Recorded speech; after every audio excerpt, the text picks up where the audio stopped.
Greetings, this is Sean, and today I'm going to be making this crystal lamp, and I got the inspiration from Ara over at Bentley House Minis, and this is what she did. So here's how the piece looks once it's all constructed. So I'm wanting it to look like a crystal that was built up so that if it did light up, which it's not, I think it would be cool to figure out how to light it up with an LED, but right now we're just using our imaginations. And so now I'm using I think this one's called Antique Copper is the name of this color, and going over the entire thing so it looks like a metal lamp. Taking this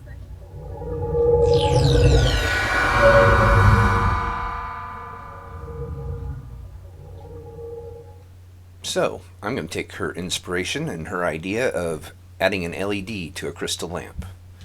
So that's what this is going to be about. Here what I am is doing is I'm just making sure that the LED that I have actually works, which is a brand new one, so it should, but I just wanted to show you it's a blue light lamp. It's nice and bright. And it's not a blue LED, it's actually an ultraviolet LED, but I'm going to save that for another project later on. Anyway, the only thing I don't have on screen that I'm going to be using here is the crystal, which I've got off screen, but I'll bring it on here in a minute. And that little dome there I made previously, I've shown how I do that before. But there's the crystal that I'm going to use, and it is a genuine crystal, and I actually got that crystal from dug it up out of the ground myself over at Mount Ida, Arkansas. So if you're ever in the Mount Ida area, you can actually go crystal digging out there.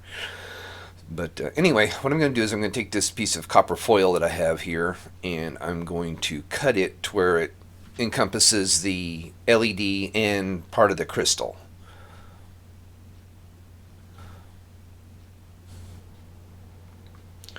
And I'm just marking off on the foil, and then what I do is I line up the edges of the scissors with the two marks to cut a straight line instead of drawing a line through it. And I'm just measuring the size of the LED, and I was going to use the brass rod. I'm just using the same size so that I can bend it around to fit, but it didn't quite fit the crystal, so I had to undo it anyway. So anyway, just making sure that the two fit together, and then I'm going to cut the foil as a single thing rather than wrapping it all the way around and having this big old bulky piece of copper. I'm just going to cut it off there. Then I'm going to use my skillet here and my soldering iron to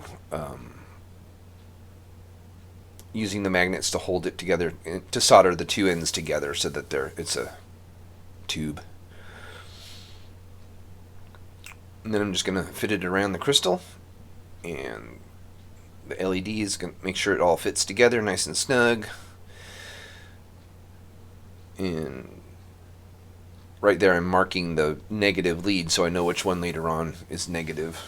And then I bend the negative lead onto the soldered part, because I'm going to solder that negative lead onto the soldered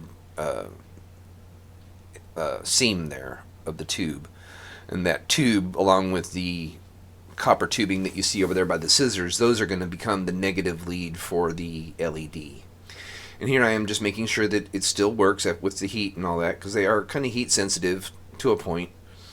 So now I'm just sticking the one lead down into a piece of cork so I can fill that up with some 5-minute epoxy, and I fold the post-it note in half so that I can use it kind of like a pastry bag doing icing on a cake, so I can just squeeze it out into the tube rather than using, and trying to blob it down in with the toothpick. I just kind of squeeze it out along there, and it goes right down into the tube and glues it all together.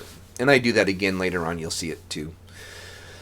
So anyway, I'm just making sure that it's still, I give it a good 20 minutes to half an hour or so to set up nice and well.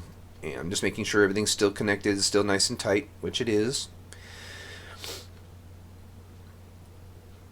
And again, I bring out my breadboard just to make sure that it is still working, which it does. I do that a lot just to make sure, because actually I tried making another one, a different one, a different way, and I messed up really big on it, and you'll see it later on when I'm carving the base.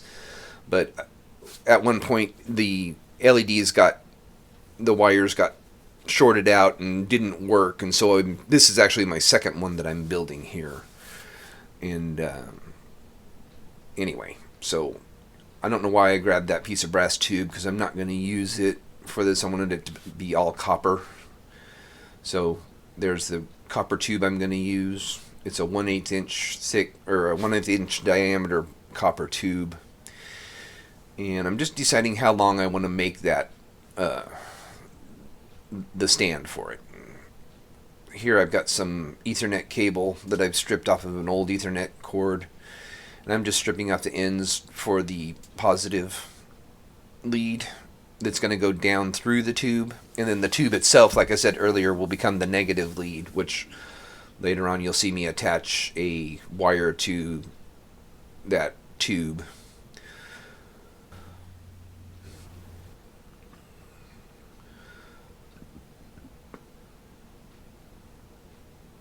So I'm just soldering the wire onto the lead.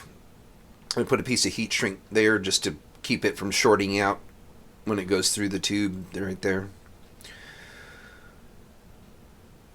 Here I am cutting it. I think I made it about 2 inches tall, roughly.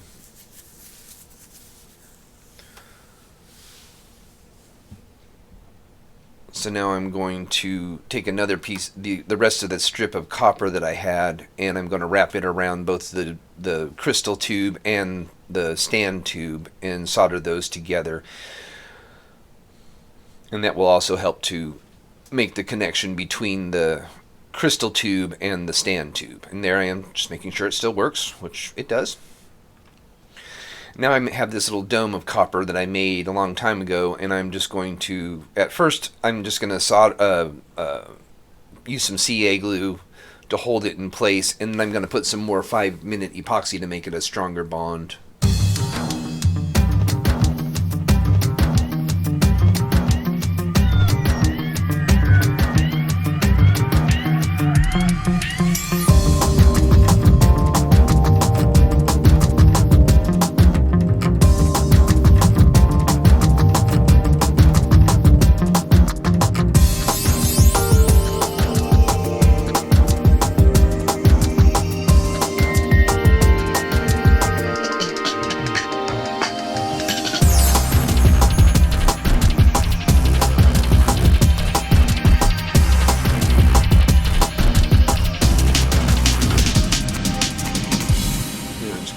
Cure.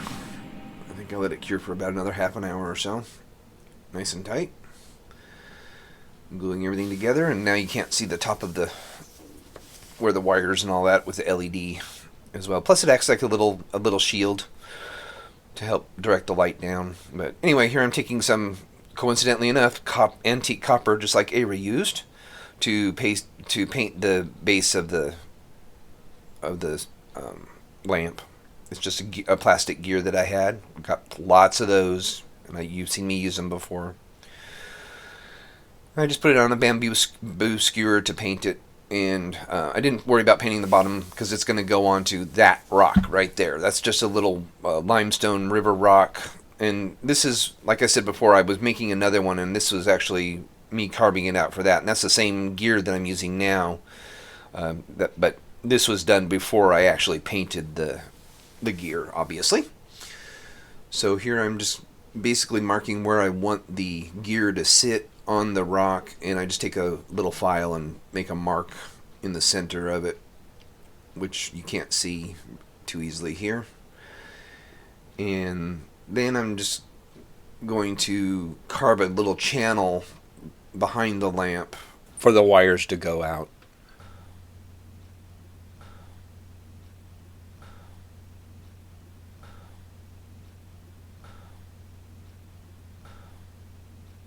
Couple of marks there, and that's the channel that I'm going to actually grind out, file out. I start filing, but then later on I'll switch to a Dremel tool because my hand was starting to hurt. Anyway, so that's the channel that I'm going to make. And I'm going to go about halfway down on the rock just to give enough clearance for the wires. I was actually going to put a little USB port on this, but I just decided not to. Decided to make the wires long and be able to plug into something later on. So this is a really soft stone. It was really easy to file and carve out a channel.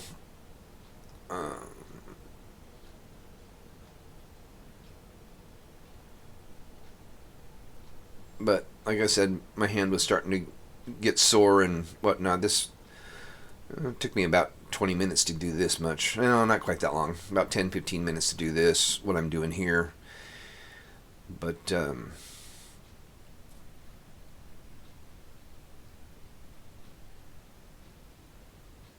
that's my old lamp that I made. I was using it just to make sure that the depth of the channel was enough to accommodate the wires and the tube. So anyway,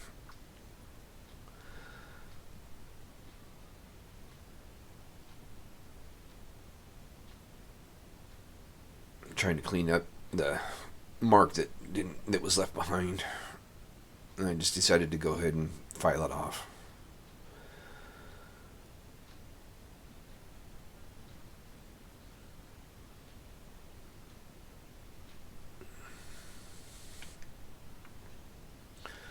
So here's back to my second lamp, and I'm going to solder a wire onto the outside, and I had to be real quick about it because I didn't want the other wire that's in the tube to melt and possibly short out. And it ended up being too long for the channel that I made in the rock, so I ended up having to carve out some more, and I just used my Dremel tool just to make it nice and deep.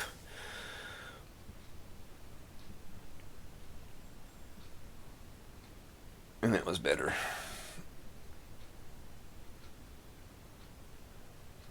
Still a little bit deeper.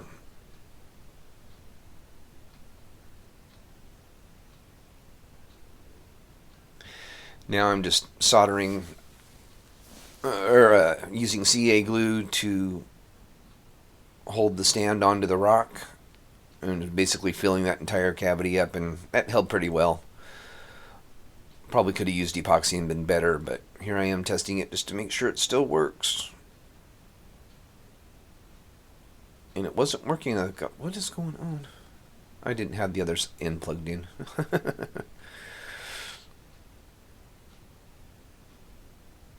And there it lights up. I'll turn the lights off so you can see it better. And there you go. But anyway, this was a fun little project. And thank you, Ara, for the inspiration for this. And thank you for letting me use footage at the beginning. If you haven't seen Ara's project, please go and check it out. I'll put a link in the description below. And I've probably already put one in the iCard at the top at the beginning. So anyway, here's a few pictures of the finished project, and have a better day, as I always say.